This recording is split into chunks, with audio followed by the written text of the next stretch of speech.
இன்று நீங்கள் கடவுளின் குரலுக்கு செவி கொடுத்தால் எத்துணை நலம் என்கின்றார் திருப்பாடல் ஆசிரியர் 95வது திருப்பாடல் 7வது வசனத்திலே. இன்று நீங்கள் கடவுளின் குரலுக்கு செவி கொடுத்தால் எத்துணை நலம். நம்முடைய வாழ்விலை என்றாவது நாம் இறைவனுடைய வார்த்தைகளுக்கு செவி கொடுக்கிறோம் என்றால் நாம் எவ்வளவு நலன்களையும் வரங்களையும் ஆசீர்வாதங்களையும் பெற்றுக்கொள்வோம்.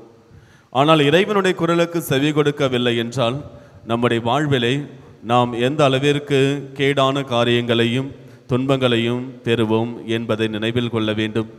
இன்றைய முதல் வாசகத்திலே எரேமியா இறைவாக்கினருக்கு கடவுளுடைய வார்த்தை வருகின்றது. அந்த கடவுளுடைய வார்த்தையை மக்களுக்கு அறிவிக்க வேண்டும் என்று கடவுள் எரேமியா இறைவாக்கினரிடத்திலே சொல்லுகின்றார். ஆனால் எரேமியா இறைவாக்கினர் இந்த இஸ்ரேல் மக்களிடத்திலே கடவுளுடைய வார்த்தை அறிவிக்கின்ற பொழுது அவர்கள் அதை ஏற்றுக்கொள்வதாக இல்லை. அவர்கள் முரட்டு பிடிவாதம் பிடிக்கிறார்கள். எவ்வாறு அவர்களுடைய மூதாதையர்கள் கடவுளை சோதித்தார்களோ, கடவுளுடைய வார்த்தைகளுக்கு செவி கொடுக்கவில்லையோ, அதன் மூலமாக அவர்கள் அழிந்து போனார்களோ, அதே போன்றுதான் இவர்களும் முரட்டு பிடிவாதம் பிடிக்கிறார்கள். எரேமியா கூறுகின்ற வார்த்தைகளுக்கு செவி கொடுக்கவில்லை. எரேமியா சொன்ன எதையும் அவர்கள் கடைபிடிக்கவில்லை. எரேமியா மீண்டும் மீண்டுமாக சொல்லுகின்றார், இதோ நீங்கள் கடவுளுடைய கட்டளைகளுக்கு கீழ்ப்படிந்து அவருடைய குரலுக்கு செவி கொடுக்கிறீர்கள் என்றால் நீங்கள் வளமான வாழ்வை பெற்றுக்கொள்வீர்கள் என்று கூறுகின்றார். ஆனால் அவர்கள் எரேமியா இறைவாக்கினுடைய வார்த்தைகளுக்கு செவி கொடுக்கவில்லை. ஆண்டவர் இயேசு கிறிஸ்துவும் பல முறை மக்களுக்கு தன்னுடைய போதனைகளையும் இறையாட்சியை பற்றி அறிவித்த பொழுதும் கூட மக்கள் ஆண்டவர் இயேசுவுக்கும் அவருடைய குரலுக்கும் செவி கொடுக்கவில்லை. மத்தேயு நற்செய்தி 13வது அதிகாரம் 9வது வசனத்திலே நாம் வாசிக்கின்றோம், கேட்க செவியுடையோர் கேட்கட்டும் என்று குறிப்பிடுகின்றார். காரணம், விதைப்பவர் ஊமையை கூறிய பிறகு அவற்றை அவர்கள் ஏற்றுக்கொள்வதாக இல்லை. நிறைய பேர் ஆண்டவர் இயேசு சொன்ன அவருடைய குரலுக்கு அவருடைய வார்த்தைகளுக்கு அவர்கள் செவி கொடுக்கவில்லை. எனவேதான் ஆண்டவர் சொல்லுகின்றார், கேட்க செவியுடையோர் கேட்கட்டும் என்று. இன்றும் நம்முடைய வாழ்விலும் இறைவனுடைய வார்த்தை நமக்கு வந்து கொண்டே இருக்கின்றது. இறைவனுடைய குரலானது நம்முடைய இதயத்தில் ஒலித்து கொண்டே இருக்கின்றது. அந்த இறைவனுடைய குரலுக்கு நாம் செவி கொடுக்கவில்லை என்றால் நம்முடைய வாழ்விலே நாம் மிகுந்த துன்பங்களையும் நம்முடைய வாழ்விற்கு நாமே கேட்டை வர வைத்துக் கொள்ளுகின்றோம். ஆனால் இன்றாவது நாம் இறைவனுடைய குரலுக்கு செவி கொடுக்கிறோம் என்றால் நம்முடைய வாழ்விலே நலன்களை பெற்றுக்கொள்கின்றோம் என்பது பொருள். தொடக்க முதலே இறைவனுடைய வார்த்தை எல்லா மனிதர்களுடைய இதயங்களிலும் ஒலித்து கொண்டுதான் இருக்கின்றது. அவருடைய வார்த்தைகளுக்கு செவி கொடுத்தவர்கள் வாழ்வை காத்து கொண்டார்கள். செவி கொடுக்காதவர்கள் தங்களுடைய வாழ்வை அழித்து கொண்டார்கள். காயினுக்கு இறைவனுடைய வார்த்தை வருகின்றது, உன் ஆபேல் மீது, உன்னுடைய சகோதரன் ஆபேல் மீது நீ சினம் கொள்ளாதே, அவன் மீது பகைமையை வளர்த்து கொள்ளாதே என்கின்ற கடவுளுடைய வார்த்தை வருகின்றது. ஆனால் காயின் கடவுளுடைய குரலுக்கு செவி கொடுக்கவில்லை.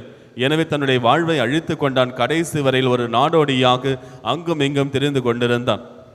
இயேசுவில் பிரியமானவர்களே, இன்று இறைவனுடைய வார்த்தை நமது உள்ளத்தில் கேட்கின்ற பொழுது நாம் அதற்கு செவி கொடுக்கின்றோமா என்று சிந்தித்து பாருங்கள். பல நேரத்திலே நாமும் வணங்கா கழுத்துடையவர்களாக, நாமும் இருமாப்பு பிடித்தவர்களாக, நாமும் பல நேரங்களிலே முரட்டு பிடிவாதம் கொண்டவர்களாக நாம் கடவுளுடைய வார்த்தைகளுக்கு செவி கொடுப்பதில்லை. இந்த கடவுளுடைய வார்த்தை நமக்கு பல விதங்களிலே வருகின்றது. பெற்றோர்கள் வழியாகவும் பெரியவர்கள் வழியாகவும் இறைவனுடைய வார்த்தை நமக்கு வருகின்ற பொழுது அதை நம்முடைய வாழ்விலே நாம் ஏற்றுக்கொள்ள வேண்டும். பிடிவாதம் பிடித்தவர்களாக நாம் இருக்கின்ற பொழுது நாம் இறைவனிடமிருந்து வரங்களை பெறாமல் மாறாக நாமே நமக்கு துன்பங்களையும் கேடான காரியங்களையும் வர வைத்துக் கொள்ளுகின்றோம். விவிலியத்தை வாசிக்கின்ற பொழுது இறைவனுடைய வார்த்தை நமக்கு வருகின்றது. அந்த வார்த்தைகளை நாம் கடைபிடிக்க வேண்டும்.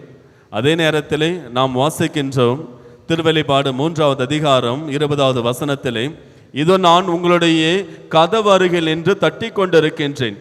யாராவது எனது குரலுக்கு செவி கொடுத்து கதவை திறந்தால் நான் அவர்களோடு உள்ளே சென்று அவர்களோடு உணவருந்துவேன், அவர்களும் என்னோடு உணவருந்துவார்கள்.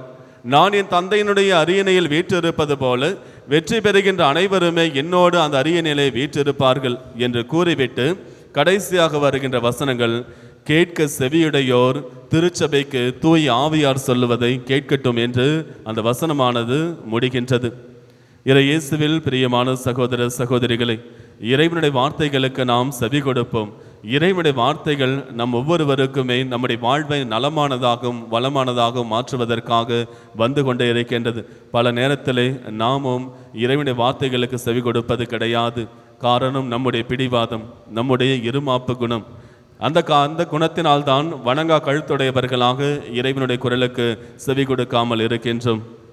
இயேசுவில் பிரியமானவர்களே, எப்பொழுது கடவுளுடைய வார்த்தையானது உங்களுக்கு கேட்கவில்லையோ அப்பொழுது நாம் அனைவருமே மிக மிக நம்முடைய வாழ்விலே ஒரு ஆபத்தான இக்கட்டான சூழ்நிலை வாழ்ந்து கொண்டிருக்கின்றோம் என்பதை நாம் உணர்ந்து கொள்ள வேண்டும்.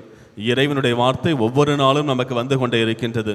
எப்பொழுது அந்த இறைவனுடைய வார்த்தை நம்மால் கேட்க முடியவில்லையோ, எப்பொழுது அந்த இறைவனுடைய வார்த்தை நம்மால் உணர முடியவில்லையோ அப்பொழுது நாம் நம்முடைய வாழ்விலே ஒரு ஆபத்தான இக்கட்டான சூழ்நிலையில் இருக்கின்றோம். எனவே இறைவனுடைய வார்த்தைகளுக்கு செவி கொடுக்க நாம் நம்மையே முழுவதுமாக இறைவனிடத்தில் அர்ப்பணிக்க வேண்டும். தவ காரியங்களையும் மற்ற ஜபங்களையும் நாம் செய்து இறைவனுடைய வார்த்தைகளை நாம் கேட்க முற்படுவோம். அவற்றை நம்முடைய வாழ்விலே கடைபிடிக்க நாம் செய்வோம். ஆமீன்.